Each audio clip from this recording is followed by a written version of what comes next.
Hey everyone, and welcome back to the channel. In this video, I'll show you how to buy tickets for Six Flags Magic Mountain. So let's get started. So first of all, you go to their website right here, sixflags.com/Magic Mountain.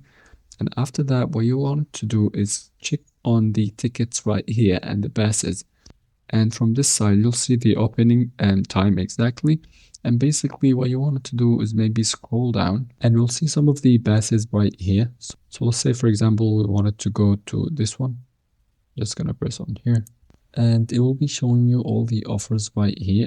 As we discussed, the membership, the season pass, and the daily tickets as well. Basically, what you have to do is press on buy now, and it will lead you to the payment page where you're gonna enter your information and also confirm your email as well. And yeah, you will be ready to go. So yeah, that was the video for today. Don't forget to like and subscribe, and see you guys in the next video. Cheers.